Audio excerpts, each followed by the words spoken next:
Hello, good afternoon kung tanghali na or afternoon na ba, maiko-consider. Ako na naman ito dahil marami na akong vlog about sa mga ginagawa kong pag-iipon challenge. Hindi ko na habain pa yung sabihin ko. Basta ito na yung bagong buwan. So I will be starting my ipon challenge today.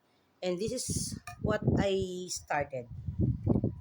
Ito yung sinasabi nila na ipon challenge na magsisimula na naman ako to make markings and shading para ito yung nag-challenge sa akin na pag meron kang isinuksok, meron kang madudukot.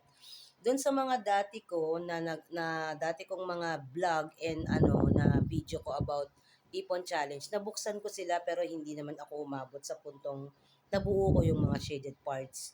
Kasi talagang pagka in case of emergency, lalo na injured ako, kailangan ko ng pera at hindi na ako kailangan pang umasa kahit kanino. So, this will be my vlog again. So, hindi siya, sa pagmamayabang hindi naman siya mahirap kung nasa disiplina lang. Sabi lang dito, student ipon challenge. Kahit hindi naman ako student, makakaipon ako ng 7-8 kung siya ay masishadan ko.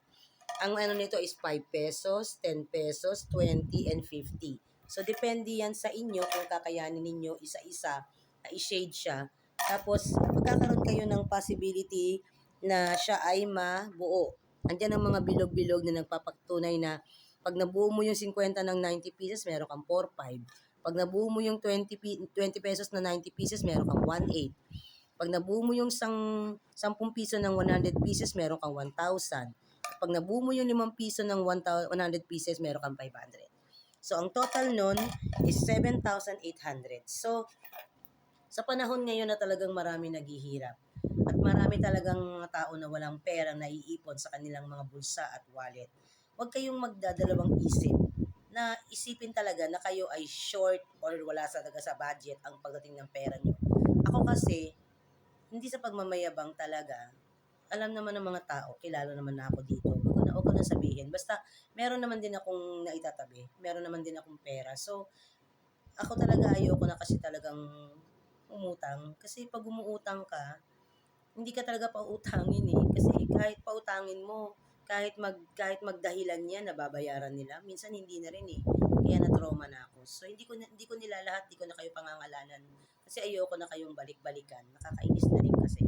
So, kung isipin ko yung ginawa nyo sa akin, tama na. It's a lesson learned. Tama na. So, I would just move on my own. So, yun na lang, ito na lang yung pinakamaikli kong vlog. Hindi na ako magtatagal kasi kailangan kong pumunta ng ospital. So, sa mga gustong magkaroon din ng ganitong inspiration sa pag-iipon, walang nagba-block sa inyo. Everything is possible. Even the impossible will happen. It depends on you. It depends on me kung paano ko gagawin ang ipon challenge na pinakita ko sa inyo. So, it's up to you guys to just do something na pwede nyong gawin sa maliit man o sa malaking halaga. Pag pinagsama-sama, malaki din ang resulta. Okay, bye for now.